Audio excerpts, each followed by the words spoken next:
Pihak Puskesmas Sosial Palembang telah menyampaikan permohonan maaf atas kejadian Puskesmas Sosial yang tutup saat masih jam kerja. Dr. Rena selaku penanggung jawab pasien COVID-19 di Puskesmas Sosial membenarkan atas tutupnya layanan Puskesmas lantaran segenap pegawai dan tenaga kesehatan sedang melayat atas meninggalnya suami dari Kepala Puskesmas Sosial.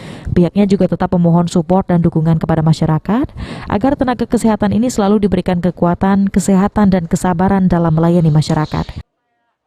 Kami juga mengklarifikasi atas berita yang tersebar luas kemarin. Kami dari pihak Puskesmas sendiri kami meminta maaf atas kejadian yang viral kemarin. Memang kami dari Puskesmas untuk meminta maaf karena memang kami salah belum dan pelayanan kami masyarakat tetap mematuhi prokes ya.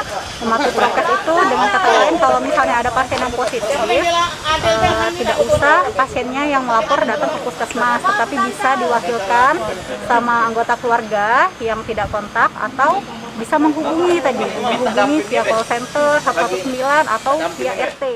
Sebelumnya diberitakan sebuah video beredar di media sosial yang menyebutkan bahwa Puskesmas Sosial menutup pelayanan selama 1,5 jam, di mana terlihat dari pengumuman yang dicantumkan dalam kertas informasi yang ditempelkan pada pintu pagar Puskesmas dan pintu pagar yang tertutup rapat, berisikan pengumuman duka dari suami Dr. Meriance selaku Kepala Puskesmas Sosial.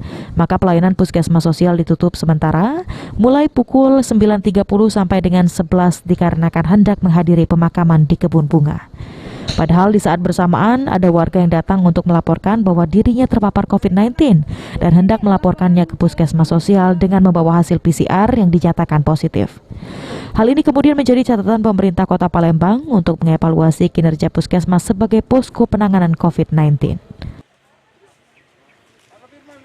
Okta Alfarizi, PAL TV.